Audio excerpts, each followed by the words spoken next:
네, 오늘 함께 은혜 받으실 하나님의 말씀은 창세기 15장 1절 말씀입니다. 구약 17쪽에 있는 창세기 15장 1절 말씀 제가 봉독해 올려드리겠습니다. 이후에 여호와의 말씀이 환상 중에 아브라함에게 임하여 이르시되 아브라함아 두려워하지 말라. 나는 내 방패요 너의 지극히 큰 상급이니라. 아멘. 하나님 아버지 감사드립니다.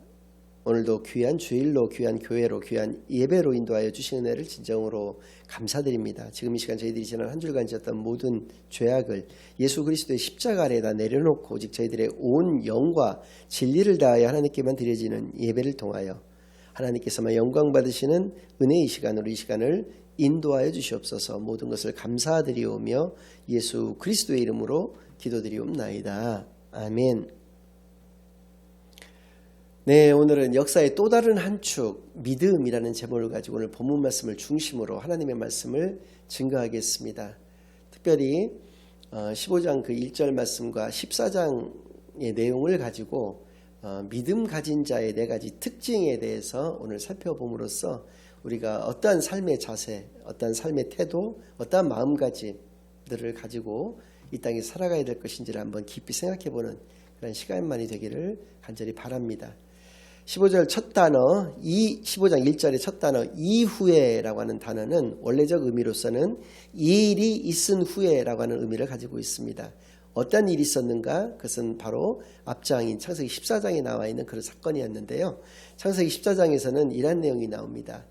당시에 이제 아브라함이 살고 있었던 가나안 땅에는 여러 나라들이 난립해 있었습니다. 그 중에서 북쪽에 있었던 엘람이라고 하는 나라에 그돌라오멜이라는 그 왕은 좀 굉장히 강성했던 왕이었는데요. 그래서입니다. 남쪽에 5개 나라가 소돔과 고모라라든지 하는 그런 나라들 5개 나라가 그 엘람왕 그돌라오멜에게 거의 군신 간의 어떤 그런 관계를 맺고 조공을 이렇게 갖다 바치거나 하는 그런 관계를 가졌었습니다. 무려 12년간이나 그런 관계를 가지다가 13년 차에 들어와서 그돌라오멜 입장에서 봤을 때는 이 5개 나라가 배신을 하게 된 것이죠. 더 이상 그런 관계를 가지지 않게 된 것입니다. 그런 관계를 끊어버린 것이죠. 그러니까 이 그돌라오멜이 화가 나서 14년 차에 들어가서 그 북쪽에 있었던 엘람을 포함해서 4개 나라를 연합을 해가지고 이 남쪽에 있는 5개의 나라를 침략을 한 것이죠. 그래서 그렇게 둘이 전쟁이 붙게 되었고요. 남쪽에 있는 5개 나라가 완전히 패망을 하게 됩니다. 그래서 이제 남쪽에 있었던 5개 나라의 백성들과 그 재물들을 이끌고 북쪽으로 가지고 올라갔죠.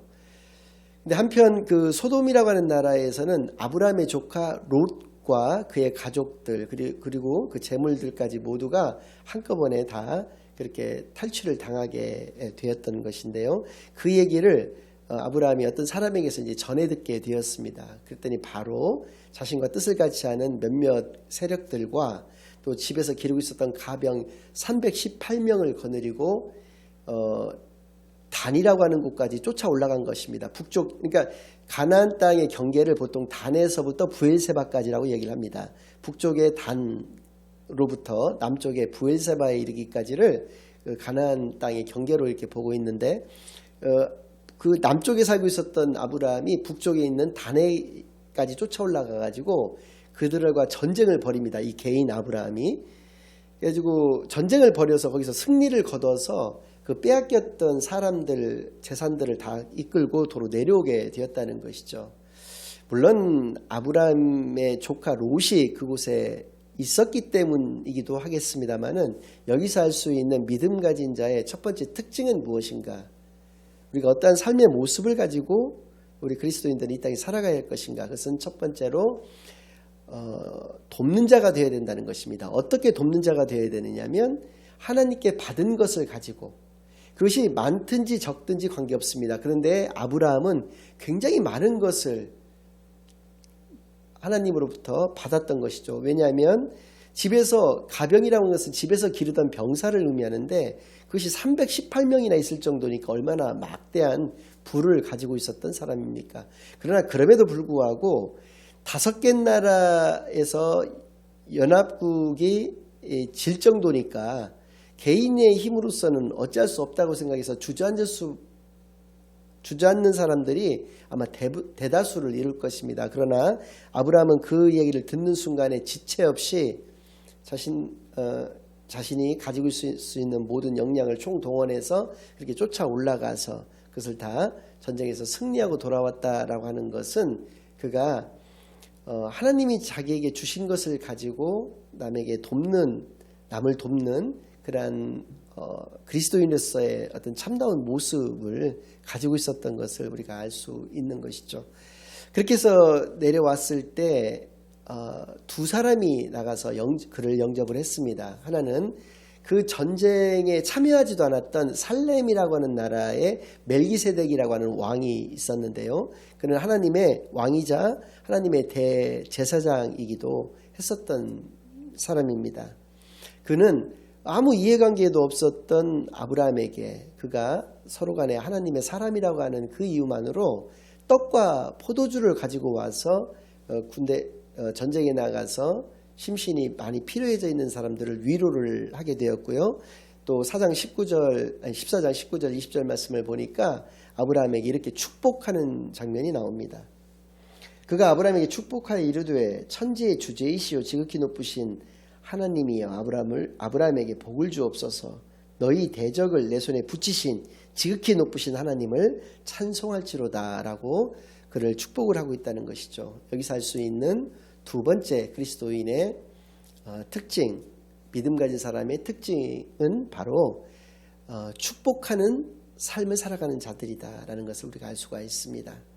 반면에 또 한 사람이 나왔는데 그는 소돔, 그러니까 전쟁에서 참패를 당했던 소돔 왕 베라가 그를 또 영접을 하러 나왔는데 그는 이렇게 이야기를 합니다. 21절 말씀인데요. 소돔 왕이 아브라함에게 이르되 사람은 내게 보내고 물품은 내가 가지라 이렇게 이야기를 하고 있습니다. 원어적인 표현으로서는 보내라 내게 사람을 가지라 내가 물품을 이렇게 되어지는 것인데 완전히 명령형입니다. 소돔 왕 베라는 왕이고 아브라함은 개인이기 때문에 그렇게 이야기할 수도 물론 있었겠지만 이렇게 그가 굉장히 무례할 정도로 이렇게 이야기를 하는 이유는 무엇 때문인가? 그가 바로 아브라함에게 질투를 느꼈기 때문이다라는 것이죠. 사단의 효과적인 전략은 바로 우리로 하여금 질투하게 하는 것입니다. 질투는 많은 사람들을 무너지게 만드는 그러한 결정적인 요인이 되는 것인데요. 인류 최초의 살인자 가인 역시도 자기의 친동생 아벨을 들여서 쳐 죽일 수밖에 없었던 것은 그가 질투에 눈이 멀어서 질투에 사로잡혔기 때문에 그랬던 것이고요. 또 자신의 충성된 부하이자 사위이기까지 했던 다윗을 이스라엘의 초대왕 사울이 그를 죽이고자 했던 것은 백성들로부터의 그 신망, 그 사랑을 한 몸에 독차지하고 있었던 다윗을 질투하였기 때문에 그렇다는 것이죠. 소돔왕이 이렇게 영접은 나왔지만 무례하게 마치 맡겨놓은 것을 자기가 찾아가는 양 이렇게 인심 쓰듯이 사람은 내게 보내고 물품은 네가 가지라 라고 이야기할 수밖에 없었던 것은 아브라함을 질투하였기 때문에 그렇다는 것이죠. 그래서 여기서 알 수 있는 것은 무엇입니까? 우리가 사단의 전략에 속아 넘어가서 질투를 하는 사람이 되어서는 안 되고 다른 사람들을 나하고 이해관계가 없을지라도 내가 하나님의 사람이기 때문에 다른 사람을 축복하는 그러한 삶을 살아가야 하는 것이 바로 그리스도인의 삶의 자세가 되어야 된다라는 것을 알 수가 있다는 것입니다. 세 번째는 오늘 본문 말씀인데요. 이후에 여호와의 말씀이 환상 중에 아브라함에게 임하여 이르시되 아브라함아 두려워하지 말라라고 말씀하고 계시다는 거죠. 자, 지금 두려워하지 말라라고 하는 이 말씀을 왜 그에게 하셨느냐면 그돌라오멜이 이제 처음에는 잘 몰랐을 수도 있습니다. 그래서 부하장수에게 물어봤겠죠. 야, 지금 우리가 무슨 일이 있었던 것이야? 예, 우리가 뺏어왔던 모든 전리품들, 그 다음에 포로들 다 빼앗겼습니다. 또 누가 쫓아와서 그렇게 된 거야? 뭐 남쪽에 있는 5개 나라에서 이렇게 쫓아와서 그렇게 된 줄 알고 그렇게 물어봤겠죠.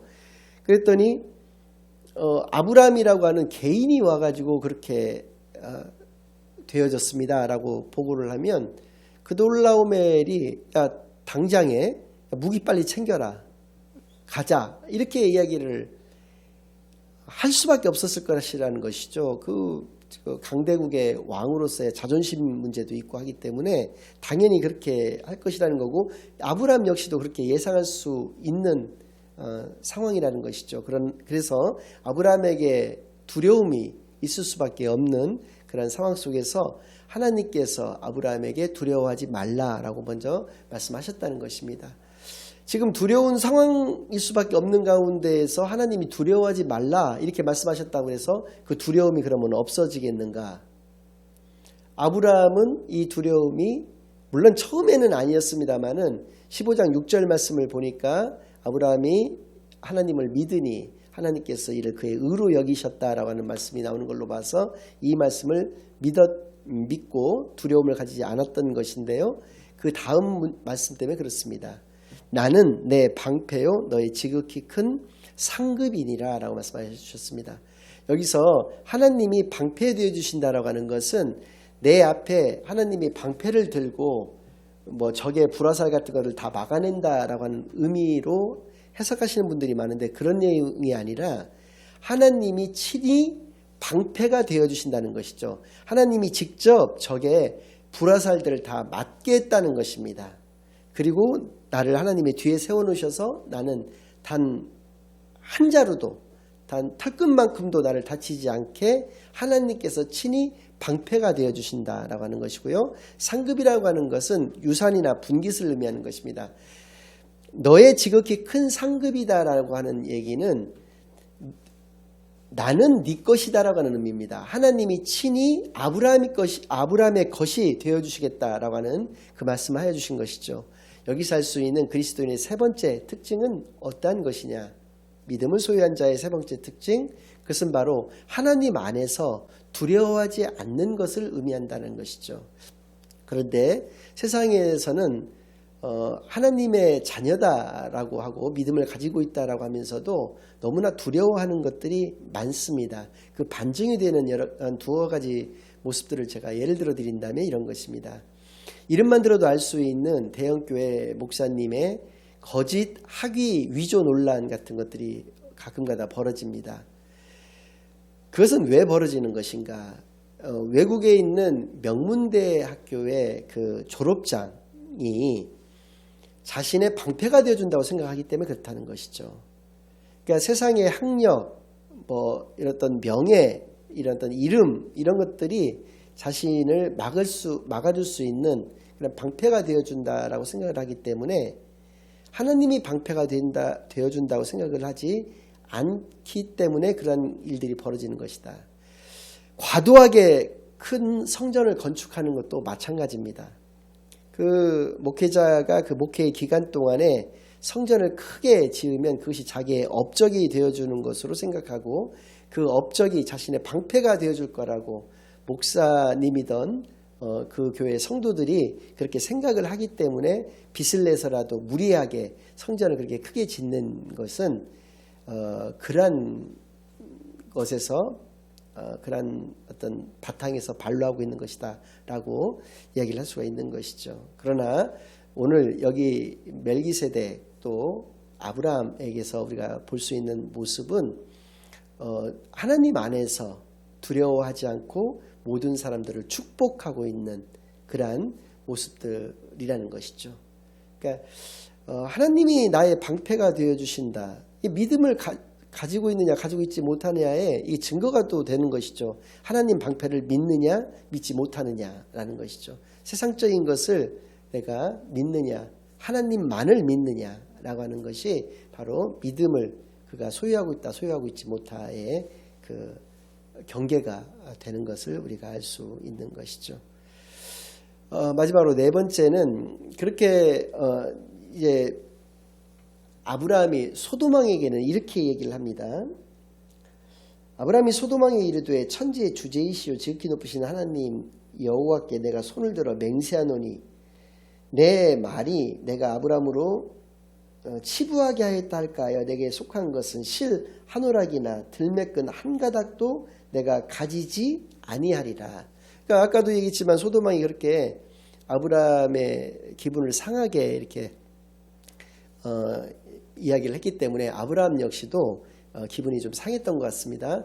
네가 너에게 원래 속해 있었던 것들은 실로 한 오락이라도 들매끈 이 한 가닥이라도 내가 가지지 않고 너에게 다 돌려줄 테니까 걱정하지 말아라. 사람은 말할 것도 없거니와 이렇게 얘기합니다. 그리고 멜기세덱에는 무엇이라고 얘기를 하느냐면 멜기세덱에게 이렇게 축복을 해주었을 때 감사하다고 하면서 자신이 가지고 있는 재산의 10분의 1을 멜기세덱에게 드리고 있습니다. 멜기세덱은 앞서 말씀드렸지만 왕이기도 했지만 하나님의 제사장이기도 했기 때문에 하나님께 드리는 것이죠.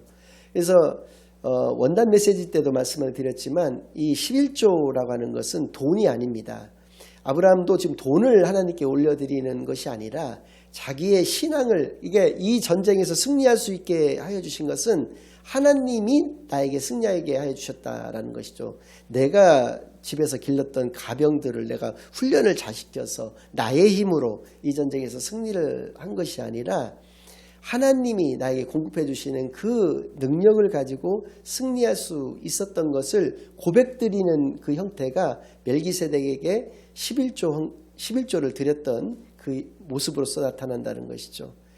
그리스도인의 네 번째 특징은 바로 이것입니다. 날마다 하나님께 나의 신앙을 고백드리는 것이다. 이것이 우리의 삶의 자세가 되어야 할 것이다라는 것이죠. 결론을 말씀드리겠습니다. 역사의 주관자 되시는 하나님을 말씀을 드렸습니다. 그리고 하나님의 대리인으로서 그것을 이행하고 있는 우리인 것을 또 늘 말씀을 드렸습니다. 우리 앞에는 죄악의 길이 놓여 있고 믿음의 길이 놓여 있습니다. 자, 우리는 어떤 길을 선택해야 할 것인가 깊이 있게 생각해 보는 시간이 되길 바랍니다. 참고적으로 창세기 22장 2절 말씀에 하나님께서는 아브라함에게 이렇게 또 말씀하셨습니다.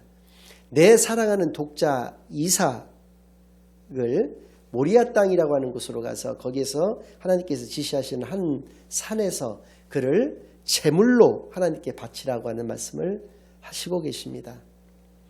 100세에 낳은 아들입니다. 하늘의 별과 같이 바다의 모래와 같이 후손을 주신다고 했는데 그 시작이 되는 것이 바로 이삭입니다. 아브라함에 있어서의 이삭은 그의 전부인 것이죠. 이삭을 제물로 바치게 되면 아브라함에게 남는 것은 무엇이겠습니까? 하나님 한 분밖에는 남지 않는 것이죠.